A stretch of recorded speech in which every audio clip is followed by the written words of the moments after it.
حکم روزه گرفتن برای مریض شکر. یک قاعده و یک قانون در این موضوع باید یاد داشته باشیم. نه تنها مریض شکر، بر هر مریضی که باشد، یک نفر از مریض گرده است، مریض قلب است، فشار داره، مریض معده است، هر مرضی که داشته باشه، در ماه مبارک رمضان الله می فرماید لا یکلف الله نفسا الا وسعها. الله کس مکلف نمی سازه مگر به وسع و توان او. ماه مبارک رمضان روزه گرفتن فرض است، خو اما اگر یک کس مریض میشه یا مریض هست، مرضی تکلیفی زیاد میشه، با یک دکتری حاذق و ماهر و مسلمان این شرایط مد نظر داشته باشه. یکی دکتری است که هیچ به اسلام معتقد نیست، او که یک ذره سردردم شدی میگه برو بخو، او که یک ذره پای دردم بودی میگه بخو. او چرا که به اسلام معتقد نیست؟ نه، شرطش است با مشوره دکتر مسلمان ماهر نقطه ماهرم کدش ضروری است. اینه که یک نفر نمیفهمه و ششته و چپن سفید پوشیده هر کس میره که مرا تداوی کو، دکتر صاحب گوشم درد میکنه میگه برو بخو. نه تم نه، دکتری که ماهر باشه، متخصص باشه، حاذق باشه و مسلمان باشه، با مشوره از او مشوره گرفته شوه.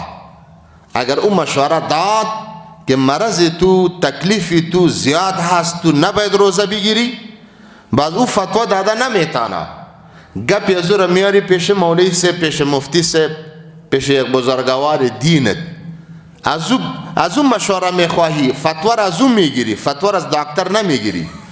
از دکتر فقط یک مشوره میگیری. ملا صاحب باز با دیدن مشوره دکتر به تو فتوا میده که تو روزه تا میتانی که بخوری. عین شکل مریض شکر، مرض شکر بعضی دوستا پیشرفته می باشه، بسیار پیشرفت کده. اگر این شکر یزی پایین می آیا، این ضرورت بزی داره که یک چکلیت یک چیزی بخوره.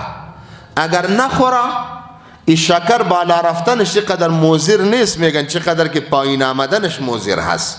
از این خاطر دکترها میگن که مریض شکر یک چکلیت یک بسکیت چیزی در جیب خود داشته باشه. مریض شکر اگر در این وقت چیزی نخوره از بین میره، خطری از بین رفتنش هست. پس در این صورت جایز هست که روزی خود افطار بکنه، جایز هست. بعد از رمضان اگر این مریض صحت یاب میشه، صحتش جور میشه، این پس دوباره باید این روزه را قضایی بیاورد.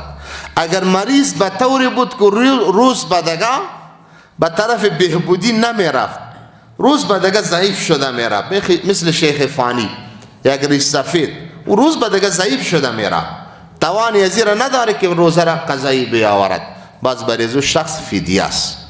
او باید 2 کیلو گندم، چیزی کم یک چارک گندم میگه، یک چارک گندم فی روز روزه را فدیهش داده شود باید. خب اما تا زمانی که یک نفر توانی روزه گرفتن را داشته باشد و روزه رمضان را از روی عذر و مریضی خورده باشد، برای انسان فدیه نیست، برای قضای روزه است که باید قضای روزه را بگیره. ای اگر فدیه داده باشه خیر، او در صدقه حساب میشه، خو تا که روزه را قضایی نبیاره او حساب نمیشه. فدیه برای شخصی که توان روزه گرفتن و قضایی را نداشته باشه، باز برای او جایز است که فدیه بده.